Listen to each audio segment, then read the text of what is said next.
ಎಲ್ಲರಿಗೂ ನಮಸ್ಕಾರ. ಓಂ ಶ್ರೀ ಗುರುಭ್ಯೋ ನಮಃ. ಓಂ ದುಂ ದುರ್ಗಾಯ ನಮಃ. ಈ ಒಂದು ವಿಡಿಯೋನಲ್ಲಿ ನಿಮಗೆ ಧನುಸು ರಾಶಿಯ ವರ್ಷ ಫಲ ಹೇಗಿದೆ ಎಂದು ತಿಳ್ಕೊಳ್ಳೋಣ. ಅದಕ್ಕಿಂತ ಮೊದಲನೇದಾಗಿ ಪರಾಭಾವನಾಮ ಸಂವತ್ಸರ ಯುಗಾದಿ ವರ್ಷದ ಹೊಸ ವರ್ಷದ ಆರ್ಥಿಕ ಶುಭಾಶಯಗಳು. ಇನ್ನು ಧನುಸು ರಾಶಿಗೆ ಆದಾಯ ಮತ್ತು ವ್ಯಯ ಹೇಗಿದೆ ಅಂದರೆ ಆದಾಯ 14, ವ್ಯಯ 11. ಅಂದರೆ ಆದಾಯ ಈ ವರ್ಷ ಚೆನ್ನಾಗಿದೆ. ಇನ್ನು ಆರೋಗ್ಯ ಅನಾರೋಗ್ಯ ವಿಚಾರದಲ್ಲಿ ಆರೋಗ್ಯ ಒಂದು 5, ಅನಾರೋಗ್ಯ 2. ಆರೋಗ್ಯನೂ ಉತ್ತಮವಾಗಿದೆ ಈ ವರ್ಷ ಧನುಸು ರಾಶಿಯವರಿಗೆ.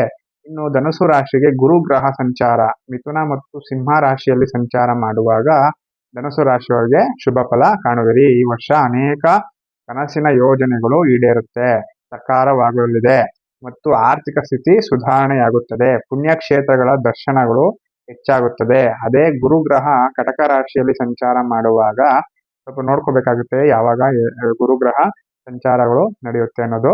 ಅವಾಗ ನೋಡ್ಕೊಂಡು ನೀವು ರಾಶಿ ಭವಿಷ್ಯವನ್ನು ತಿಳ್ಕೊಬೇಕಾಗುತ್ತೆ. ಗುರುಗ್ರಹ ಕಟಕ ರಾಶಿಯಲ್ಲಿ ಸಂಚಾರ ಮಾಡುವಾಗ ಸ್ವಲ್ಪ ಕೆಟ್ಟ ಜನರ ಸಹವಾಸಗಳು ಮತ್ತು ನಿಮ್ಮ ಗೌರವಕ್ಕೆ ಧಕ್ಕೆ ತರುವಂಥದ್ದು ಬರುವಂಥದ್ದು. ಇನ್ನು ಶನಿ ಗ್ರಹ ಮೀನ ರಾಶಿಯಲ್ಲಿ ಸಂಚಾರ ಮಾಡುವಾಗ ಅನೇಕ ಕೆಲಸ ಕಾರ್ಯಗಳಲ್ಲಿ ವಿಘ್ನ, ಮನಸ್ಸಿಗೆ ವ್ಯಥೆ ಉಂಟಾಗುತ್ತದೆ. ಶನಿಗೆ ಸಂಬಂಧಪಟ್ಟಿದ್ದು ಪರಿಹಾರ ಮಾಡ್ಕೊಳ್ಳಿ, ಇವಾಗ ತುಂಬಾ ಒಳ್ಳೆಯದಾಗುತ್ತೆ. ಇನ್ನು ರಾಹು ಈ ನಿಮ್ಮ ರಾಶಿಗೆ ಧನುಸು ರಾಶಿಗೆ ರಾಹು ಬಂದು ನಿಮಗೆ ಸ್ವಲ್ಪ ಮಟ್ಟಿಗೆ ಸಹೋದರ ಸಹೋದರಿಯ ನಡುವೆ ನಿಮಗೆ ಕಲಹಗಳು ಉಂಟಾಗುತ್ತದೆ. ನ್ಯಾಯಾಲಯದಲ್ಲಿ ಹಿನ್ನಡೆ ಕಾಣುವಿರಿ. ಹೀಗೆ ಅನೇಕ ತೊಂದರೆಗಳು ರಾಹುವಿನಿಂದ ಅನುಭವಿಸ್ಬೇಕಾಗುತ್ತೆ. ರಾಹುಗೂ ಸಂಬಂಧಪಟ್ಟಿದ್ದು ಒಂದು ರಾಹು ಶಾಂತಿ ಮಾಡಿಸ್ಕೊಳ್ಳಿ, ತುಂಬಾ ಒಳ್ಳೆಯದಾಗುತ್ತೆ. ಇನ್ನು ಪರಿಹಾರವಾಗಿ ಮೇಯ್ನ್ ಆಗಿ ನೀವು ನರಸಿಂಹ ಆರಾಧನೆ ಮಾಡಬೇಕಾಗುತ್ತೆ.